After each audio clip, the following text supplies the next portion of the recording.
Um texto de Shakespeare. Caramba. Otelo. Um texto de Shakespeare bom. Bom?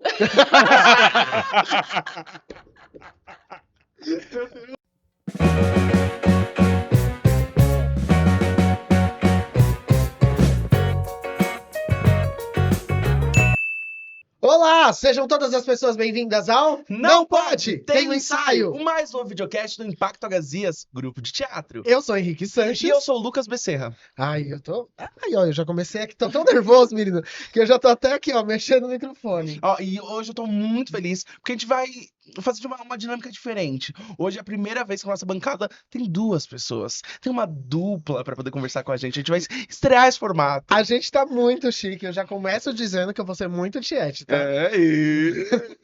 Vamos às apresentações.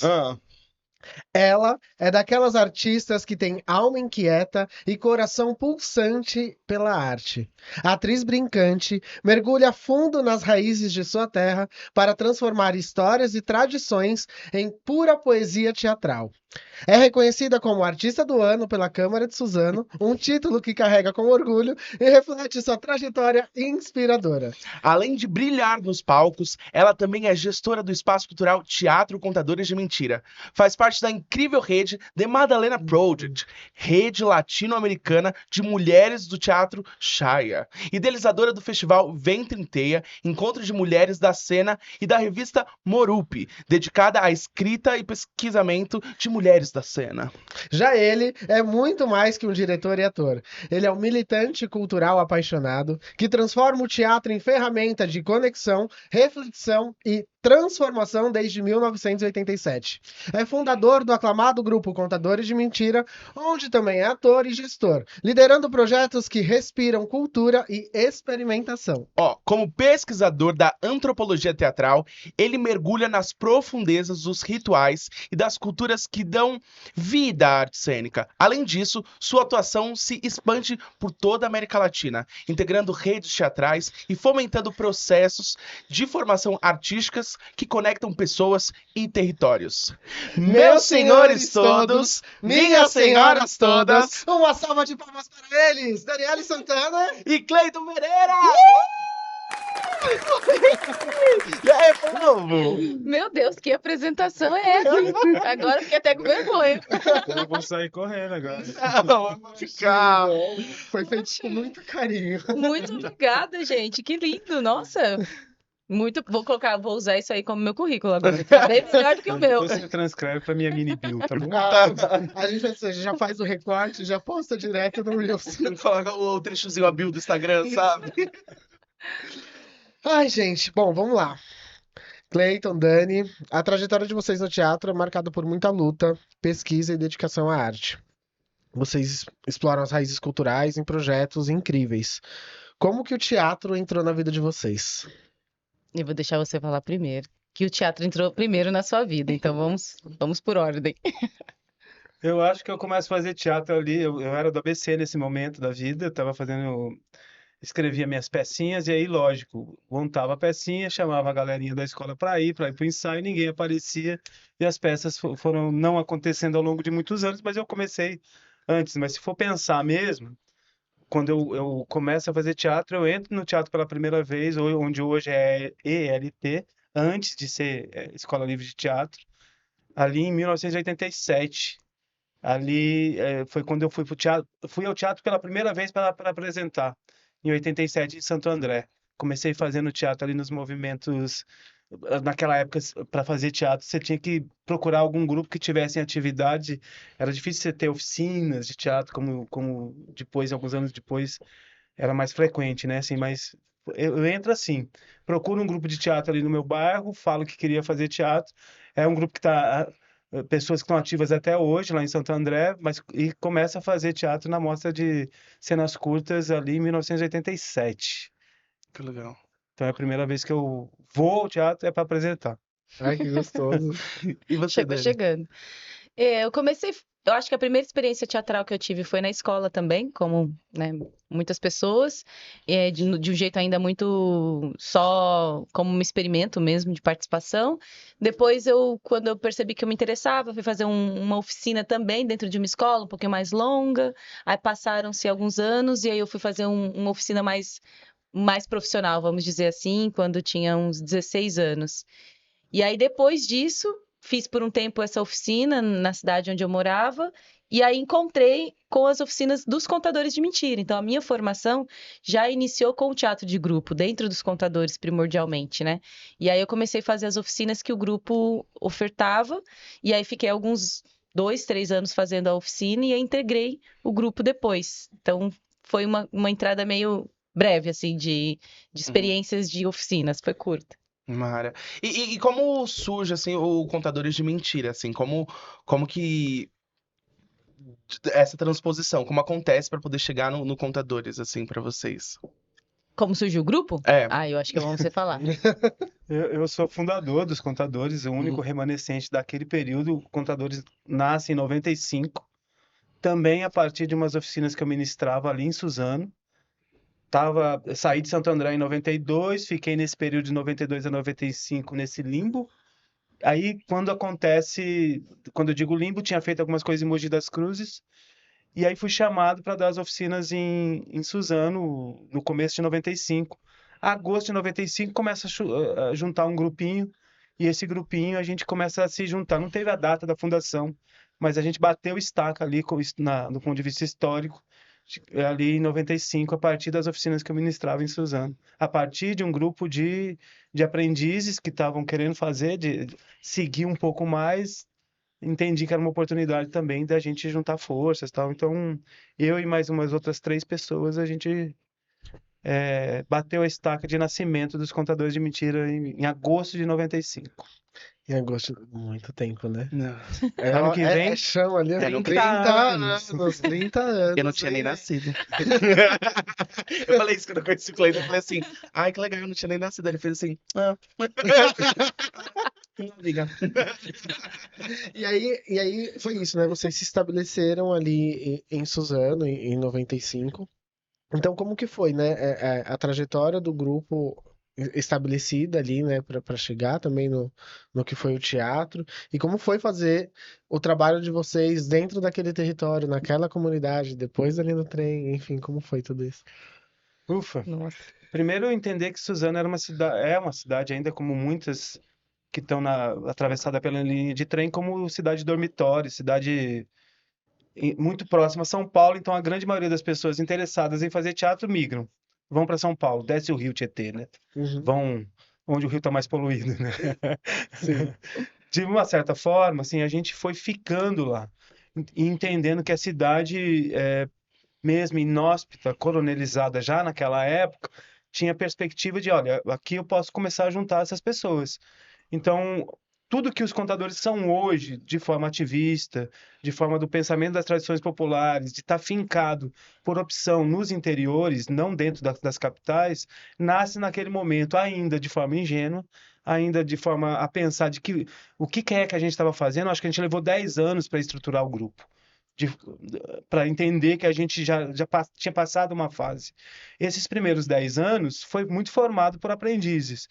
Eu ainda aprendiz de ativista, eu ainda aprendiz de gestor, eu ainda aprendiz de direção, mesmo que eu tenha dirigido desde 88, ainda assim eu estava experimentando coisas dentro do ponto de vista de linguagem, e a cidade foi oferecendo ao acaso perspectivas. E quando você pensa cidade, você também pensa as cidades ao entorno.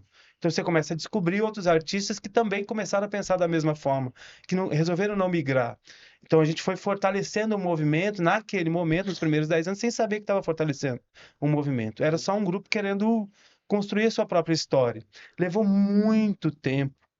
10 anos hoje para um grupo, quando você vê Tem grupos que já são bem formados em 10 anos. Consolidados, assim, né? Esses 10 anos não foi assim com a gente. A gente foi se consolidando muito, muito lentamente dentro de um território, né? Eu sempre uso a metáfora do biossistema, do ecossistema, do bioma, né? Eram as primeiras sementes, ainda estava enraizando as primeiras ideias, ainda era uma terra muito inóspita, muito petrificada ali pelos coronéis. E a gente também foi o primeiro grupo de Suzano a dizer, somos de Suzano. Digo isso com muita certeza, porque a gente fez todo um mapeamento histórico. Sim. Houve outras experiências, mas experiências teatrais muito sazonais. Grupos que fincaram seu território, aí os contadores deram esse primeiro start. Muito dos movimentos da região nasceu a partir dos contadores dessa primeira fincada, dos 10 primeiros anos, né? Hoje, chegando a quase 30, a gente entende que muitas camadas se passaram, Com né? certeza. E uma delas foi ter um espaço em 2012. Muito mudou da nossa vida a partir do momento em que a gente tem um espaço independente e aí a gente começa a receber pessoas, começa a integrar, criar rede muito grande a partir de 2012, muito forte. Então, eu posso dizer que até 2012 a gente era um grupo de perspectiva, de um grupo teatral que ensaiava aqui e ali, mas quando o espaço acontece, a nossa linguagem, pesquisa, entendimento comunitário, entendimento das tradições, tudo isso se firma. Então, Com certeza, né? Porque já nesses primeiros. Porque em 2012 o grupo já tinha 18 anos, né? Então, também já era um grupo que já tinha passado dessa fase dos 10. Mas acho que teve alguns pontos de marco na história, né? Um é esse da própria estrutura de se reunir, né? Depois desses 10 anos, a gente entende que foi um período de formação do grupo e formação das pessoas que fazem parte do grupo também como artistas, como pessoas que, naquelas condições, né, em que a cidade não ofertava nenhuma possibilidade de você sobreviver de arte, de você ter, ou mesmo de você acessar formação artística, né? Então não tinha ainda não tem, né, escola de teatro, ainda não tem uma universidade que ofereça cursos específicos de teatro, de linguagens artísticas no campo das artes cênicas. Então ainda era uma estrutura muito da autoformação, como os grupos de teatro de grupo tem, né, tradicionalmente esse lugar do aprendizado. Mas aí depois, quando acho que nos próximos 5, quando a gente formou dos 10 aos 15, vamos dizer, eu acho que teve um salto já, que foi uma perspectiva de já ter um norte, sabia-se o que queria, o grupo já tinha uma identidade que queria seguir. Né? E aí acho que isso também, esses 5 anos, dos 10 aos 15, foi também um momento de começar a perceber que a identidade do grupo estava formando mais agora uma linguagem específica, um caminho a percorrer, e aí depois veio o espaço, né? Que foi um divisor de água 100% na vida, né? E tem o ano que você entra, assim, você falou que você começou a fazer as oficinas. Faz 19 anos, o ano que vem vai fazer 20 anos. Então foi tipo 2000 foi logo nessa fase da transição dos 10 anos. No fim dos 10 anos que eu tava fazendo oficina e aí fui entrando no grupo. Porque também tem isso nos contadores, né? As pessoas vão entrando, você não sabe direito quando você entrou. Se foi quando você começou a fazer oficina, se foi quando você começou a fazer um espetáculo, se foi quando você começou a ter responsabilidades, se foi quando você começou a ter prejuízo. Quando você nunca mais saiu. Então nunca tem exatamente assim uma certeza de quando você começou, mas que eu estou, vamos dizer assim, juntada com o grupo faz 19 anos. Ai, muito tempo também, né? Bastante tempo. E aí, recentemente, vocês passaram por, né, mais um desafio, e diz que a vida de artista é muito fácil, que aí vocês migram de Suzano para Mariporã. Como foi essa mudança, essa adaptação, já aí com... A gente já é amigo pessoal, então a gente já sabe um pouco, mas acho que é legal, as pessoas saberem também como foi essa adaptação, tanto de espaço, tanto de ida, como foi. Eu vou falar um pouco da ida e você fala da chegada, pode ser?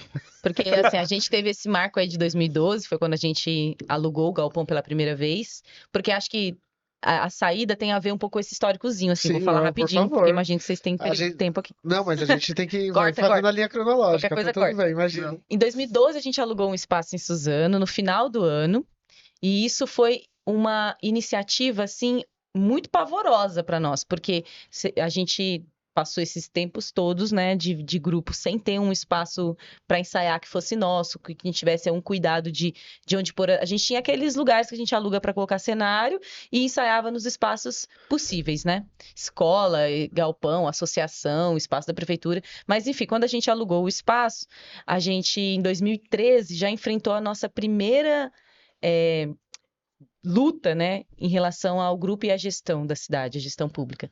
Porque em 2013, a gente foi lacrado pela gestão municipal da cidade. E foi uma lacração, né, que não uma tinha... lacração boa. Não uma lacração boa, e ela não tinha amparo legal, né? Então ela foi totalmente, né, de uma forma totalmente inconstitucional. Ela já foi direto, né? Tinham várias coisas que necessitam ser feitas antes de você lacrar um espaço e tudo mais. Enfim, a gente entendeu que aquilo já era o primeiro marco da perseguição política que a gente estava sofrendo dentro da cidade. E a gente ficou 6 meses com o espaço fechado. Então, você imagina que a gente alugou em novembro de 2012, fomos lacrados em abril de 2013 e ficamos 6 meses fechados. Pagando aluguel. Pagando aluguel e com prejuízo de várias ordens, né? Água, luz, aluguel, as nossas coisas lá dentro, a gente não podendo receber público, a gente não podia receber ninguém no espaço, porque a lacração foi retirada rápido, porque a gente acionou, né, os advogados e como era inconstitucional a forma, retiraram, mas ele manteve o fechamento, né? O fechamento durou 6 meses. E aí, Quando a lacração, você não pode nem tirar nada. Você não pode. Nada. Quando Nem entrada e nada. A gente teve meia hora para sair do espaço quando eles chegaram para lacrar, com carro de polícia, com fiscal, com advogado, com TV local. Eles chegaram com aparato e fecharam. Tinha até cão farejador. Eles fecharam o espaço falando que a gente oferecia riscos à população. Risco eminente à população suzanense. E como a gente era muito perigoso, foi todo esse aparato. E nós estávamos em 6 pessoas no espaço à noite, com as portas fechadas, quando eles mesmos levantaram as portas e nos tiraram em meia hora. A gente não podia retirar nada, só bolsas, coisas pessoais e perecíveis, né? Então, mas a lacração a gente conseguiu retirar rápido, porque a gente acionou os advogados, então a gente podia acessar, nós como grupo podíamos entrar no espaço, mas nada podia acontecer lá. Mas a gente entendia aí que a gente estava iniciando, né, um percurso de desentendimento um pouco mais grave em relação ao poder público. E aí, quando a gente conseguiu, depois de 6 meses, reabrir, que já era quase no final do ano, aí a gente manteve o espaço, né, com atividades e ações, com toda a frequência e toda a nossa potência. E aí a gente foi criando também os nossos marcos, né? E só um deles que é muito importante para a gente, que é o nosso festival, que é o Estirpe, Encontro para Celebração e Rito, que é um festival que vem como resposta a esse ataque. Então, ele nasce com ele tinha um porquê, né? Um festival dramatúrgico e ele tinha essa necessidade de responder a esse ataque. E assim a gente foi seguindo até que a gente, em 2018, não tinha mais como pagar o aluguel, não tínhamos mais, né, de como manter aquele espaço, manter as ações. Aí a gente fez um novo Estirpe, que era para perguntar, em 2016, né? A gente fez um novo Estirpe que era para perguntar: e aí, a gente fica ou a gente sai? Só um adendo nessa coisa do Estirpe, por que a gente está frisando? Sim. Primeiro que, não quero te cortar, mas Bom que primeiro que nasce em 2012 o nosso aspecto comunitário, quando os contadores transbordam, deixam de ser só um grupo e passa a ser comunidade. E aí Transborda, né?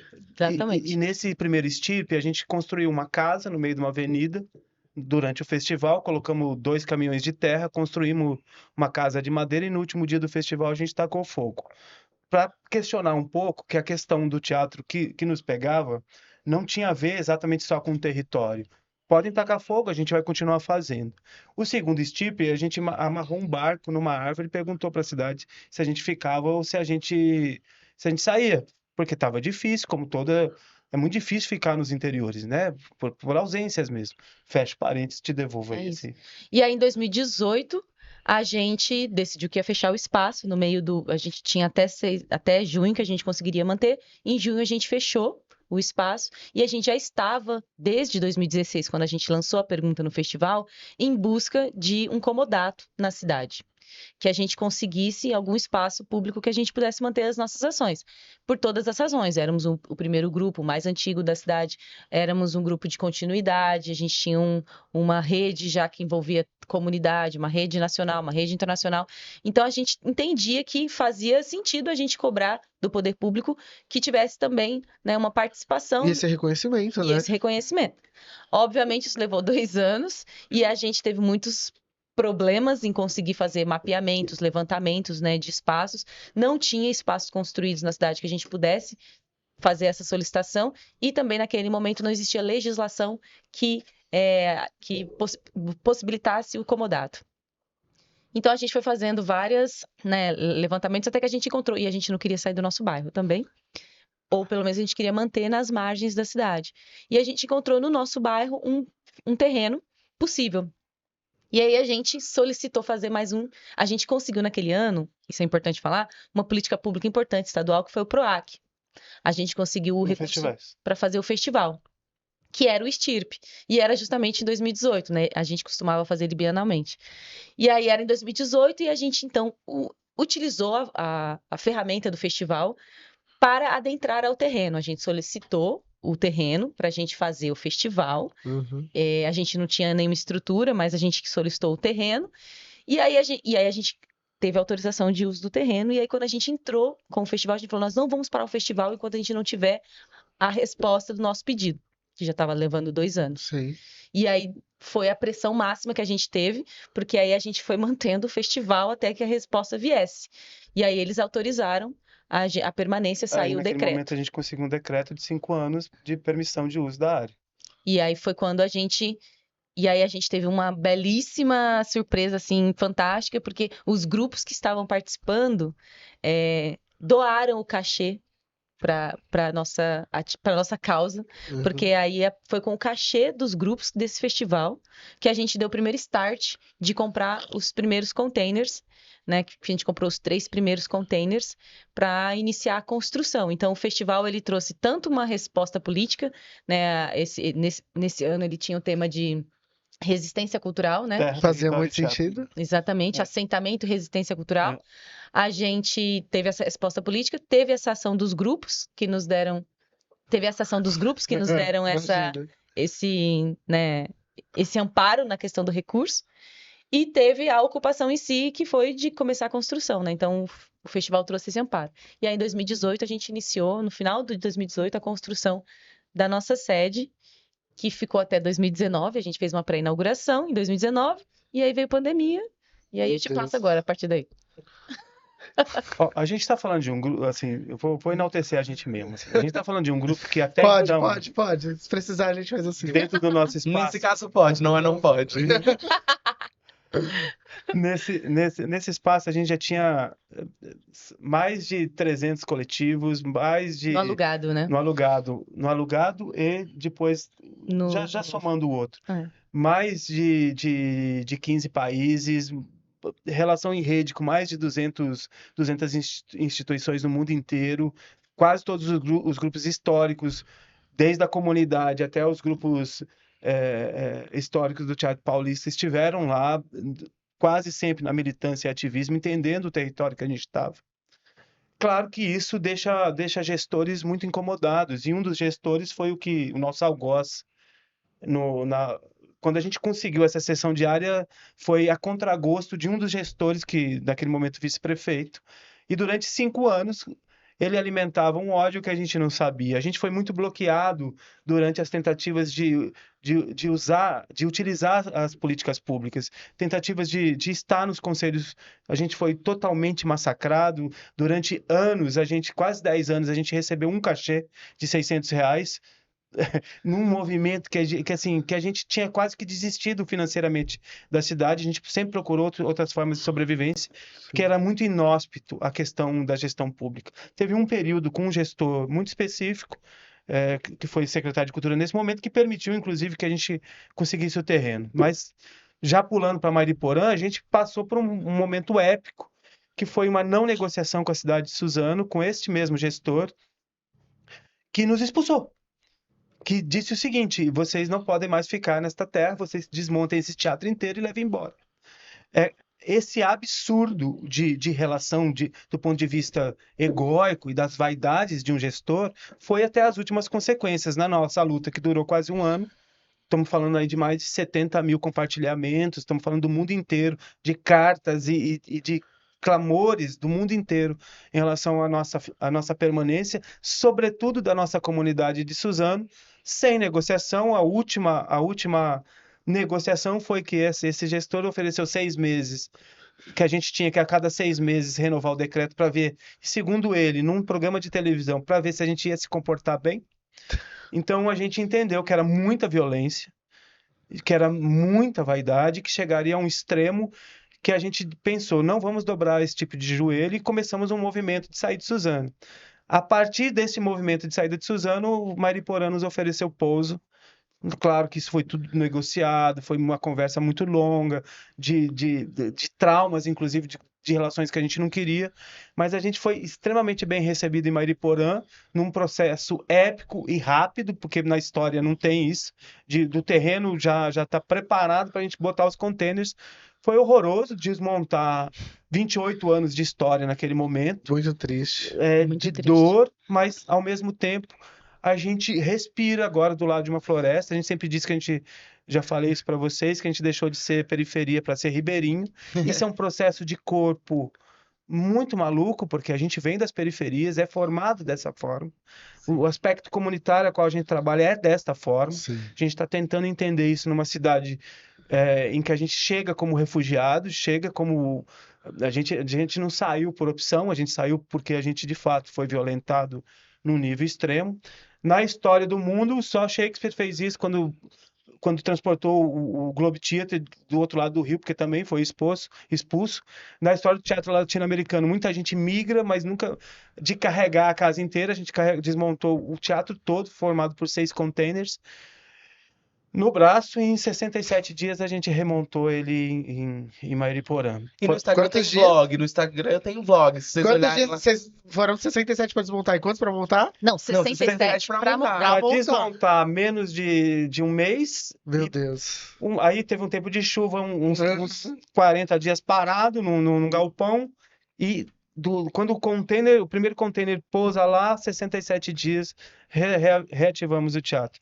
E só esse ano, só para vocês saberem, a gente fez a conta, 136 atividades, mais de 15 mil pessoas atendidas em Mariporã. 5 meses, né? Em 5 meses de trabalho. Eu tava, a gente estava.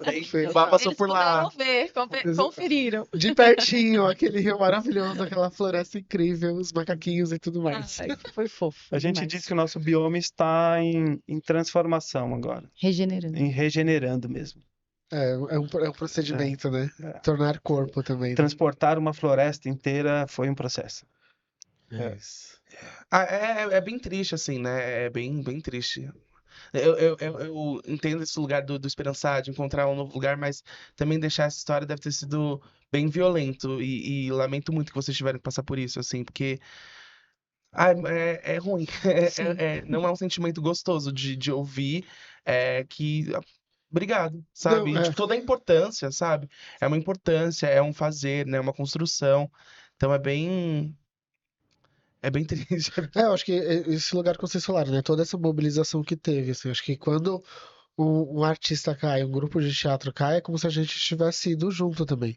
Mas também ver todo esse movimento, né? Para estarmos juntos, estarmos em rede, fazer a coisa acontecer de alguma forma, assim. Então, é isso. Eu acho que é um sentimento de agradecer por vocês existirem, assim. Vocês são uma inspiração gigantesca pra gente. E que bom que nossos caminhos se cruzaram, né? Que bom. Tem sempre duas maneiras, né? A gente fala assim, o que é? O que bom e o que... Eram duas formas. Tudo Mas bom? eu sempre fico com o que bom. É que Alpiciano foi longe aqui, gente, desculpa. Mas eu vou ficar com o que bom, então. Que bom que nossos caminhos se cruzaram. Amém. bom. Axé. Axé.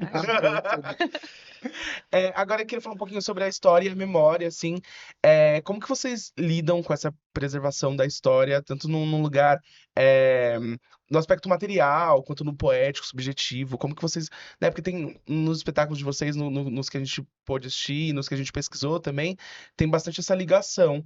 Como que vocês preservam essa história dessa forma mais poética, dessa forma palpável, material? Como é fazer esse trabalho para vocês, puxando agora para essa parte mais de construção dos espetáculos e da trajetória de vocês? Eu vou falar um pouquinho, talvez, dessa obra que a gente está agora, até, que talvez tenha a ver também com um pouco de como a gente transporta um pouco dessa história, dessa memória para as obras, né? A gente saiu nessa violência toda e nesse contexto todo, e a gente estava já almejando a montagem de um trabalho novo, né? E é o que a gente acabou de estrear, que se chama Estado de Revolta.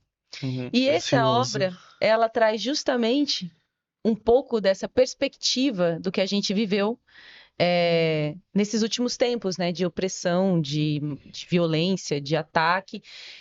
Mas ela não é uma obra que narra a nossa questão de Suzano, né? Acho que muitas pessoas pensaram que a gente ia colocar a história, né, do que aconteceu mesmo.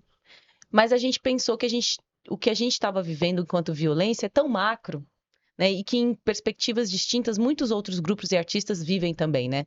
Que é ter que fazer o êxodo, ter que abandonar. Quantos espaços foram fechados, né? Por Total. questões econômicas, principalmente. Sim. Quantos grupos deixaram de existir? Quantos artistas desistiram também? Quantos foram obrigados nesse contexto, né? Então, a gente percebeu que existia uma questão que nos unia a todos, que era a precarização do nosso próprio modo de fazer arte, né?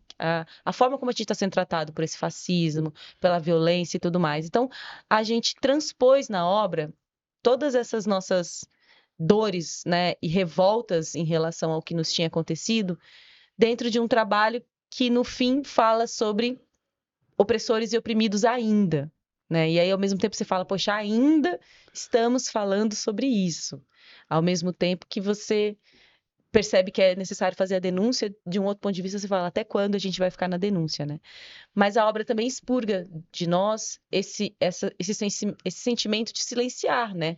Porque, de certo modo, a gente pensa, mas tudo aquilo aconteceu e foi tudo tão rápido e acabou, parou, nunca mais vamos falar sobre isso, né? Estamos bem e aí não vamos falar mais sobre isso. E a comunidade que ficou? E as pessoas que seguem lá em Suzano lutando contra essa opressão, né? E os outros artistas da região, e o que isso causou nas nossas famílias, nos nossos corpos, né? É lindo fazer a mudança e ela florescer agora, mas a gente teve um impacto enorme econômico, a gente teve um impacto enorme emocional, a gente teve impacto de saúde. No meio disso tudo tiveram pessoas que fizeram cirurgia, que ficaram adoentadas, tivemos vários problemas por conta disso, né? Então, a obra também ela traz um pouco desse contexto da história para dentro do nosso fazer, né? Como a gente transmuta em atravessamento poético, em linguagem, no nosso entendimento de festa, no nosso entendimento de cultura popular, o que a gente coloca em cena que também nos afeta, né? Porque o teatro atravessa a nossa vida, e aí então não tem como a gente não atravessar a cena com a nossa vida também, né? Tem um pouco disso. Não sei se eu respondi, então você melhora a minha resposta aí, porque eu fui para lá, vim para cá, fui para lá. Quando você pensa sistema, ecossistema, você precisa pensar em poda, em dias ruins, em queima da floresta. Você precisa pensar em como você regenera o seu trabalho e de que forma você está mantendo vivo aquilo. A gente sempre diz que manter as tradições não é colocá-las num altar. Manter as tradições populares não é colocá-las num altar, é mantê-las em movimento. E mantê-las em movimento significa ter as costas no passado e um olhar no contemporâneo. A gente precisa mudar esse mundo. Os corpos já são outros. As corpas, os corpos são todos outros. A gente está num outro momento da história. Então, o nosso teatro basicamente se baseia com umas raízes muito fortes na ancestralidade, e elas estão inseridas dentro das afro-brasilidades, das afro-latinidades, das latinidades, e o tempo inteiro o nosso corpo de dança está em manutenção de vou fazer. Então, quase sempre nós somos uma comunidade também em estado de vou dançar. Quando a gente diz que a gente enfrenta os tiranos dançando, é fazendo às vezes festivais, é montando espetáculos, é escrevendo sobre e ocupando espaços de pensamento que vão nos manter na história. Um grupo de 30 anos não pode contar só com as suas obras. precisa contar com também a sua forma de pensar, a forma como ele está gerindo pedagogia, o que ele está fazendo, o que ele anda dizendo. Tudo isso são camadas que a gente para pensar todo o tempo. Não tem como ocupar a história do teatro latino-americano sem entender também o contexto em que nós estamos. É fundamental que nós escrevamos e continue falando sobre a nossa transição, para que as pessoas entendam também, para que a gente entenda que a gente fez algo muito foda. Sim. Muito importante para a história do teatro e que pode ou não fortalecer outros grupos, mas mais ainda nos manteve vivos. Então, às vezes, eu lembro que Zé Celso falava muito sobre nós somos a geração que não se rendeu. A gente, para não se render, teve que sair. Não foi ficar, não foi ocupando ali. E a gente teve que falar, não, vamos sair. Estar em movimento nos mantém na história. Exatamente. Estar mudando de opinião de vez em quando nos mantém na história. Porque se você fica firme também em algumas opiniões que não de 10 anos atrás, você também não está mudando a história. Então, para mudar a história, eu preciso, às vezes, jogar toda a forma de pensar ali rapidamente. E isso vem como? Quando a gente faz as imersões, quando a gente faz um espetáculo novo, quando a gente vai tratar questões da afro-brasilidade, quando a gente vai tocar em temas que são sensíveis. É dessa forma, é em movimento, mantendo a floresta sendo regada, né? É nesse sentido, né? Eu acho que sim. Aulas, gente, aulas, anotaram? É isso. Vamos para a parte agora didática, para vocês entenderem o que vocês devem fazer da vida de vocês. Eu anotei tudo aqui. Vocês falaram muito sobre a rede de apoio, né? E a rede que vocês fizeram, tanto nacional quanto internacional, quanto no interior, quanto paulista, enfim. Tem alguma parceria que ainda não rolou, que vocês têm o sonho de fazer? Vamos fazer um negócio nós, Eita, agora ficou oficial, hein? Agora tá publicado. Agora não tem mais como Pagazinhas fugir. e contadores. Ó, você viu, né? Agora já era. Agora vai ter. Ai, E aí? chorei, gente, chorei. Não foi pensando nessa resposta, Mas pode ser, seguindo nesse lugar e perguntando também da agenda de vocês, quais são os planos pro ano que vem, assim? Pensando que a gente tá no finalzinho desse ano, pensando em ciclo, tal, né? Muitas pessoas acreditam que o ciclo se encerra no final do ano e começa pro ano que vem. Uhum. Qual é a agenda? O que vocês pensam pro ano que vem? Ainda esse ano, no finalzinho, não sei quando vai, pode... Vai agora em dezembro. Vai agora em dezembro. Vai em dezembro. A gente vai apresentar aqui em São Paulo, no Sobre-Evento, no dia 9. Então, já deixamos o convite, não sei se vai estar ainda. Se não, corta essa parte, mas vamos ter mais algumas apresentações. Até dia 20, a gente está com o teatro funcionando lá em Mariporã e a gente está circulando. A gente tem uma circulação ainda pelo interior, ainda agora nesse fim de ano. No ano que vem, a gente tem agenda até maio já. Então, a gente vai ter 2 residências, agenda até maio de projetos de 2024. Que a gente teve que prorrogar, né, gente? Porque 5 meses não deu tempo de terminar tudo que era de 2024. Mas a gente vai ter 2 seminários, né, que são seminários internacionais que a gente realiza, que é o Ofício e Raízes. A gente vai ter 2 edições no ano que vem, fevereiro e março, que aí a gente vai compartilhar, são as imersões que a gente faz para que a gente troque com as pessoas que a gente considera importante como mestres para nós também, né? Então, tem algumas edições que a gente já realizou, com mestres do teatro, mestres das tradições populares, mestras e mestres, e aí agora esse ano a gente vai ter uma imersão com alguns mestres colombianos, e a gente vai ter uma imersão também com mestres da tradição popular brasileira, né, do Nordeste. Em maio eu vou realizar mais uma edição do Vem Trinteia, que é o Encontro de Mulheres da Cena, então vai acontecer também, que é internacional. Tem o lançamento do livro que o Cleiton está escrevendo, que é sobre direção, pesquisa e linguagem dos contadores, também no primeiro semestre. Tem o lançamento da revista Morupi, que é uma revista também de escrita e mulheres da cena.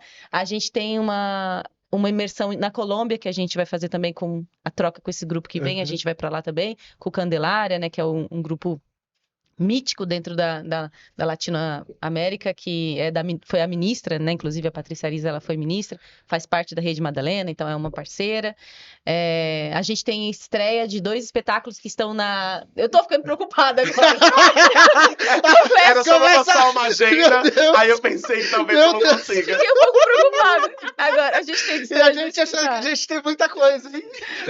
Porque são 2 obras que a gente tá levando desde 2022, aí vem fechamento, aí vem desmonta o teatro, aí remonta o teatro, aí termina as coisas e a gente não consegue terminar. Mas aí agora a gente vai terminar no comecinho do ano. E vamos ter temporadas das nossas obras. Maravilha. Pelo amor de Deus. Espero que seja só isso, porque agora me deu até A gente vai colocar na descrição, talvez de uma forma semanal, e aí vocês acompanham. Então, nas nossas redes sociais, a gente vai compartilhar tudo também. @Teatro Contadores de Mentira. E tem um novo Instagram, que é Grupo Contadores de Mentira, que a gente teve que separar, porque não tava dando conta um só. E aí agora tem o Grupo Contadores de Mentira. Segue a gente lá. É isso aí, segue mesmo. Bora lá, ó. Agora nós vamos para um bate-bola, um jogo rápido. Já entendeu, né? É isso mesmo? Pode seguir, né? A gente vai indo. Tem que ser rápido, É um bate-bola, é um bate-bola. Um sonho não realizado. Nossa, que difícil. A gente está na história desse teatro latino-americano, com muitos livros escritos e lidos por toda uma geração de teatro. Isso é nada pequeno esse E sonho. nós estamos no caminho, a gente quer isso. Tá. A cidade que habita em mim é... Agora é Mairiporã. Ah, que lindo! Um texto de Shakespeare. Caramba. Otelo. Um texto de Shakespeare bom. Bom?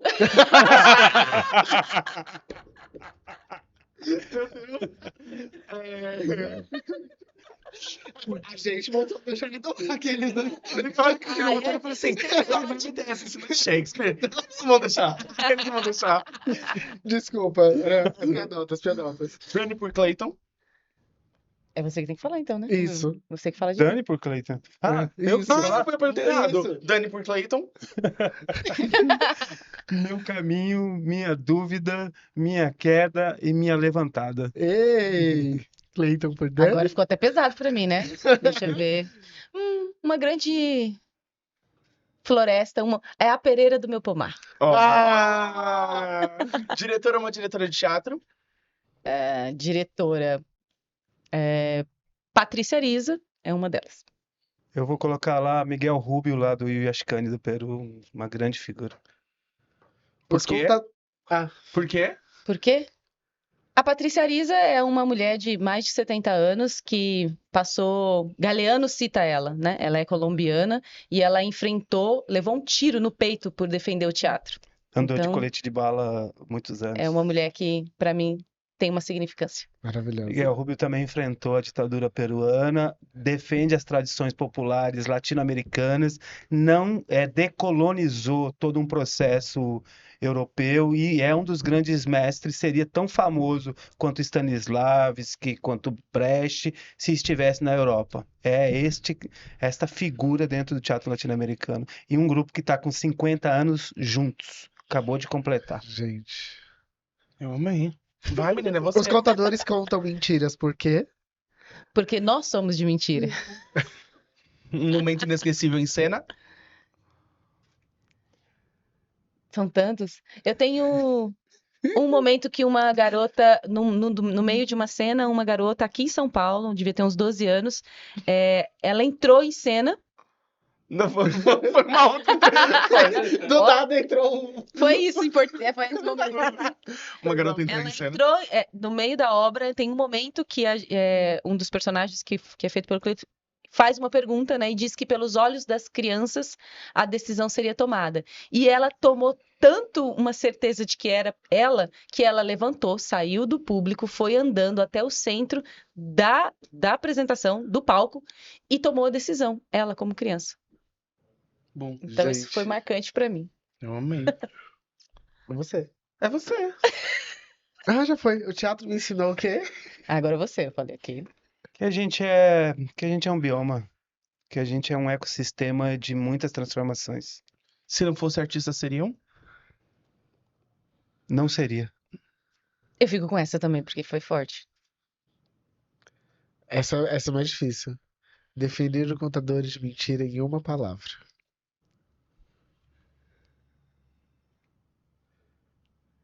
Obsessão. Quer ir também? Princípios. E pra fechar, olhando para os próximos 5 anos, o que vocês veem? Maturidade, né? E espero que a gente, como grupo, mas também todos que estão com a gente nessas nossas redes, possam ter uma perspectiva de futuro, contínuo. É isso, eu acho que é manter-se em movimento. A gente não consegue. Eu desisti de planejar 5 anos para frente. Eu planejo agora, esse estado de presença. Neste momento, eu acho que o que a gente quer é estar. Parece que é arrogante a fala, estar na história do teatro latino-americano. Mas o que a gente está tentando dizer, assim, é ser respeitado para estar em movimento o tempo todo. E não ter medo de falar frases como essa. Eu quero estar dentro da história do teatro latino-americano e para isso eu vou fazer alguns movimentos. E não é no sentido status ou de ser pop ou não, é no sentido de ser respeitado como um grupo que se mantém há 30 anos. E que Não daqui a aceitar 5 esse anos. apagamento, né? Que é constante, Sim. né? E no mais, é olhar esse planeta que está, a gente fala de ecossistema, que estão queimando as florestas, a nossa floresta, a nossa forma de pensar, é torcer para que a gente não tenha períodos de muita seca, que a gente consiga continuar produzindo esse pequeno bioma é, que não segue a lógica do capital de E fato. Entendeu? enraizando cada vez mais, né? É. Porque pra gente crescer, a gente tem que É. enraizar cada vez mais. Bom, o Pisciano foi embora. Acho que não teve um episódio que o Pisciano não foi embora aqui. Esse encontro foi lindo. Muito, muito, muito. Tô muito feliz com a presença de vocês aqui, de receber vocês no nosso território. Já falei aqui, sou muito grato pelo nosso encontro. É sempre um aprendizado muito grande olhar para vocês, porque também nos impulsiona a ter uma perspectiva de futuro, a também não desistir, que não é fácil. Obrigado, obrigado por vocês existirem, obrigado pela história de vocês e obrigado por caminhar junto. A gente que agradece muito o que vocês estão fazendo. Eu acho que às vezes, né, enquanto a gente faz, a gente não tem tamanho do impacto. Então, a gente observa vocês lá da nossa ilha e é assim, a felicidade de quando a gente pode cruzar o rio e se encontrar, ela é imensa.